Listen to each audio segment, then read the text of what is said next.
now we'd like to welcome to the program for the first time freshman senator from Texas, Ted Cruz, who wants to weigh in on a number of things, including the Gang of Eight immigration bill. Senator, welcome. It's great to have you here, sir. Rush, it's great to be with you. Thank you for your clarion voice for liberty every single day. Thank you, sir. We had a great interview with Senator Cruz in the Limbaugh letter not long ago, so I have spoken to him on a previous occasion. And, sir, you're the real deal. You're fearless. You're a freshman. You're acting like you've been there 3 terms. Well, as you know, a lot of Americans are fed up. They're fed up with Democrats, and they're fed up with Republicans. They're fed up with politicians in Washington who don't stand for anything. And it's how we've gotten in this mess. It's how we've gotten $17 trillion in debt. And if we keep doing business as usual, it's how we're going to pass yet another amnesty bill that doesn't fix the problem. And I think Americans are really fed up with that, and we need to stand up and stop it. Would you explain to people why this is amnesty? Because Congressman Ryan says he'll debate anybody that says it's amnesty, tell them it's not. The gang says it's not amnesty. They say it's a pathway out of the shadows into citizenship. But you call it amnesty. Why is it amnesty? This Gang of Eight bill is a disaster. It is the exact same thing we saw in 1986. The last big immigration reform was 1986, and the federal government told the American people, we're going to grant amnesty for the 3 million people who are here illegally. And in exchange for that, we're actually going to secure the borders, we're going to solve illegal immigration, the problem's going to go away. Now, we saw what happened. The amnesty happened, the borders never got secured, and now 3 decades later, instead of 3 million people, it's 11 million people. Is it 11 or is it, do we really know how many it is? We don't know. I mean, the estimates vary, 11 million, 12 million. We don't have an exact number. But it is 3 to 4 times bigger than what it was in 1986. And we're hearing the exact same empty promises. What the Gang of Eight bill does is it grants legalization now. It takes everyone who's here illegally and says, you're legal. And then, just like 1986, it promises sometime in the future, trust us, wink, wink, we'll secure the border. Now, I don't think the American people are that foolish. Fool me once, shame on you. Fool me twice, shame on me. And this is, if this bill is enacted, it will make the problem worse. If this bill is enacted in another decade or two, we're going to be back here not with 11 million, but with 20 million or 30 million people here illegally. And this is a broken system. I think what Americans want is fix the problem, stop playing political games, actually secure the border, and make a legal immigration system that works. Senator, you've been obviously observing and commenting on political life in America for a long time. You've been in the Senate now for 6 months. Could you explain to me and people in this audience, why do the Democrats want this, and why do the Republicans who support this want it? Well, the Democrats want this for pure politics. Chuck Schumer was very candid in the Senate Judiciary Committee when he said, if there is no citizenship, there can be no reform. This is all about their endeavor. They want to grant amnesty, and they hope to get a lot more Democratic voters. Or they want this to be voted down and use it as a political issue in 2014 and 2016. On the Republican side, sadly, a lot of the support of it is political as well. You know, after 2012, all of the Washington political consultants and all the mainstream media came to Republicans and said, you've got to do better with Hispanics, and the way to do better with Hispanics is to embrace amnesty. And look, a lot of Republicans in Washington were scared. Now, I got to tell you, I think that political argument is complete nonsense. If you look at the last time we enacted amnesty, 1986, the next election was 1988. The Republican share of the Hispanic vote went down. It is not the case. Hispanics are not these single-issue, monolithic voters. As you know, my dad was an immigrant from Cuba with nothing, and many Hispanics believe in rule of law, and you've got a bunch of Republican longtime office holders in Washington who are scared and listening to the consultants. Let me tell you an interesting poll number. In Texas, Rush, we polled Hispanic voters in Texas and asked them, number one, do you support more border security? 68% of Hispanic voters in Texas support more border security. But the second question is even more revealing. Hispanic voters, we asked, do you support a pathway to citizenship or work permits that do not allow citizenship. And a plurality, 46% of Hispanic voters in Texas supported a work permit without citizenship, and only 35% supported a pathway to citizenship. This is a crock that is being sold to Republican politicians that they can just buy off Hispanics. And frankly, it's offensive, but it's being sold as pure politics. We're talking to Senator Ted Cruz from Texas about the Gang of Eights immigration bill. Senator Graham was on TV Sunday, basically said that we need to do this, just as you said, to get back in the good graces of the Hispanic community. And I think you're right. The consultants are telling Republicans that, you can tell somebody anything. The fact they believe this is what's frightening to me, because where does this stop, Senator? If, for example, we got to get back in the good graces of Hispanics, therefore we have to support amnesty and throw out what we believe, then what's next for abortion? What's next for gay marriage? What's next for anything that we disagree with the Democrats on? Well, the gays don't like you Republicans, and you'd better sign on to gay marriage or you're never going to get their support. Well, I mean, it is the same line of thinking, and it has no end to it unless you play it all the way out where the Republican Party ceases to exist. Rush, you're exactly right. These same consultants advise on every one of those issues that Republicans give up our principles and become Democrats. I'm always amused when the New York Times writes editorials trying to be helpful to Republicans and saying, this is the way Republicans can save themselves. Look, the New York Times disagrees with us. They're entitled to disagree with us, but it's not like we should take their advice. Well, they don't want to save us. That's exactly right. That they want to destroy us. And this advice, it's interesting. You've got a number of politicians who are listening to it who have not heretofore gotten significant support in the Hispanic community. In my race in Texas is a majority-minority state. Over 40% of the Hispanics in Texas voted for me in the Senate race. And I was very clear in the race from day one in opposing amnesty and supporting border security and in improving legal immigration. I mean, look, there is no more enthusiastic advocate of legal immigration in the U.S. Senate than I am. And that is a message that resonates powerfully in the Hispanic community. Now, it doesn't resonate with the Democratic political operatives, many of whom were on the advocacy groups. It doesn't resonate with the Democrat elected officials who just want to win elections. But with the Hispanic voters, supporting border security, supporting legal immigration, supporting rule of law is a principled position. And I got to tell you, we're in a perilous situation right now, Rush. There are probably 20 Republican senators in the U.S. Senate who are on the fence, who are wobbling on this issue and not sure of how to vote. The proponents of the Gang of Eight are publicly talking about that they think they can get 70 votes in the Senate and then use that to bludgeon the House into adopting this legalization first and never secure the border approach. And so there is something every one of your listeners can do, and the time is now. It is right now this fight will be decided. I would urge every one of your listeners to do two things. Number one, come to a website we formed that is securebordersnow.com, securebordersnow.com, and sign a national petition. Okay, that website is now officially shut down for a while. Excellent. But number two, every one of your listeners, I would encourage them, pick up the phone and call your senator and call your House member. Does that really work on something like this? It works tremendously. It is amazing what hearing from the grassroots can do.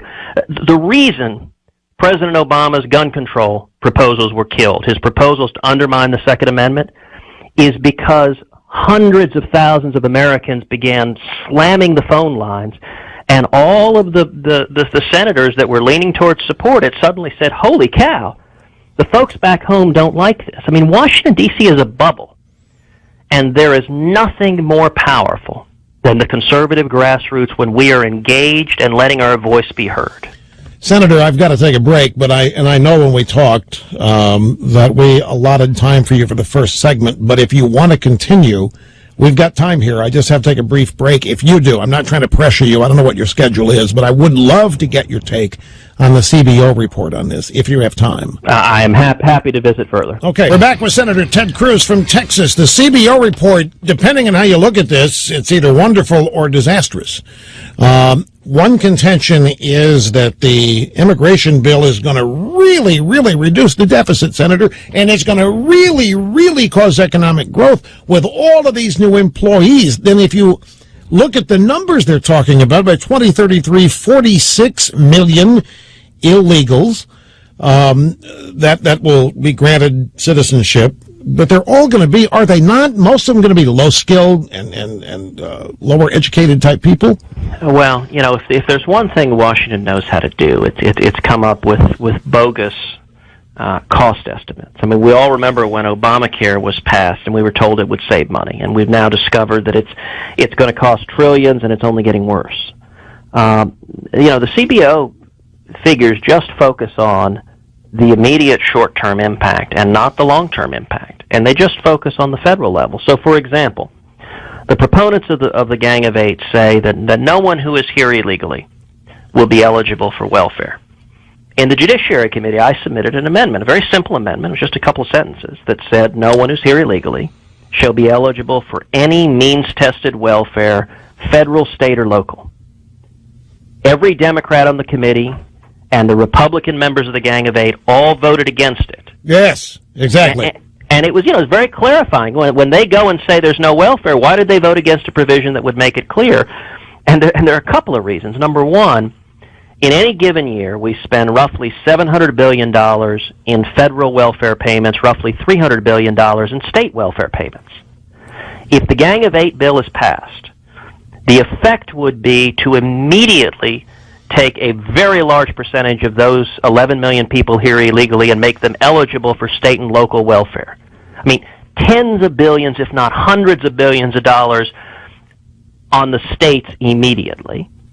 And then the Gang of Eight bill provides that those here illegally in a few years are eligible for green cards and citizenship, in which case they're eligible for the full panoply of federal welfare benefits. Now, I think we should welcome immigrants from across the globe, but you cannot welcome immigrants with a full welfare state where the incentive is to be dependent on government. We want people coming here who want to achieve the American dream, and this system, this bill, I think would have an enormous cost on the state Treasury and also the federal Treasury. That's one of the many things missing, is the assimilation to a distinct and unique American culture. We're balkanizing in this country now. People are coming from wherever, and they're staying in those cultures in pockets, population centers across the country. The romantic days of immigration, the early 1900s, those people came here and they remained their identity, kept their identity, but they wanted to be Americans. They wanted to participate in whatever they thought the American dream was. And that's a distinction that can be drawn today. We are all the children of those who risked everything for freedom. I think that's what unites us as Americans. I'll tell you another impact of this Gang of Eight bill that very few people have focused on, which is if this bill passes, it effectively sets up affirmative action, a strong preference in hiring for those who are here illegally. Well, we've talked about that because they are going to be exempt for a while from benefits, Obamacare, and welfare benefits, right? So they're cheaper, they're more attractive. Especially Obamacare. They're exempted from Obamacare. So if you're a small business owner, if you hire an American or if you hire a legal immigrant, you're subject to a $2,000 fine per employee if you're not providing health care under Obamacare, whereas suddenly the 11 million who are granted legalization, it doesn't cost you that. It's a massive economic incentive for employers to not hire Americans or fire Americans in favor of those who are here illegally, and that doesn't make any sense.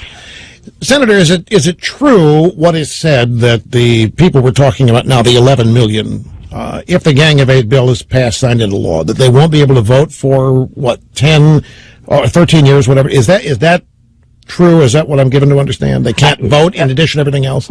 I mean, that's the current delay to become citizens, although actually for certain categories it's accelerated faster than that. Yeah, but you don't expect that to hold up, do you? I mean, within a day or two, Senator Schumer is going to find a camera and talk about how discriminatory it is. Here we've just granted these people status. We've just allowed them to come out of the shadows, and it's just unconscionable now that we don't let them vote.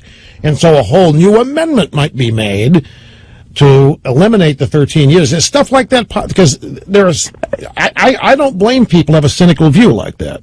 You're absolutely right. That is certainly coming. It's why I've introduced a number of amendments to try to fix this mess. One amendment that I talked about today on the floor of the Senate is an amendment to put real teeth in border security. This bill has no teeth in border security, to triple the Border Patrol, to increase fourfold the helicopters, fixed-wing assets, technology on the border, to put in place a strong biometric exit-entry system. Those are all voted down.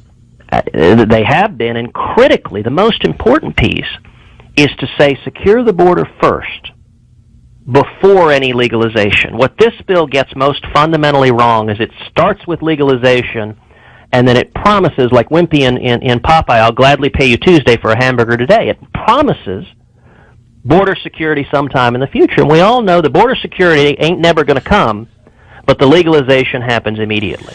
Senator, the CBO report also has this nugget. They claim, the CBO says that 75% illegal immigration would continue at the level of 75% of current levels. Even with the passage of the bill, that without the border security, you're still going to have 75% influx, what we have now. Well, and I can tell you what we're seeing right now. We are seeing a massive spike in illegal immigration this past year, and this has happened every time amnesty is discussed. Look, people respond to incentives. If you're in a foreign country, you want to be in America, and you hear, hey, they're getting ready to do amnesty, it's a huge incentive to come illegally. And one of the real tragedies of our system is that you've got hundreds of thousands of men and women entrusting themselves to coyotes, to drug dealers, and every year there are hundreds of women and children who die in the desert, who are sexually assaulted, who are trafficked. I mean, it is a grotesque and inhumane system. And this Gang of Eight bill, if it passes, would increase illegal immigration. One quick question before we go. I noticed, or I read the other day, that the majority leader, Senator Reid, now seems intent on hurrying up and getting this bill passed by the 4th of July break. Why? I think, look, I certainly wouldn't presume to speak for Harry Reid, but I think he's starting to get nervous, and I think he's starting to get nervous because the American people are starting to pay attention. In 2007, the American people realized there was a proposal to grant legalization first before securing the border. They spoke up loudly. They picked up the phone. They called their senators. They called their House members. They said, no, we don't want legalization first, then border security, and it killed it. I think Harry Reid is getting nervous. He thinks he has the votes right now. And as I said, there are probably 20 Republican senators on the fence. And the biggest difference your listeners can make is today, tomorrow, the next day, picking up the phone and letting your elected representatives know, don't go down this road. It is politically foolish, and as a policy matter, it would be terrible to the country. It doesn't fix the problem. We need to fix the problem, secure the borders, and improve legal immigration. Senator Ted Cruz from Texas, I really appreciate your time, Senator. Thanks for giving us a half hour today. It's great, and we wish you the best in your endeavors.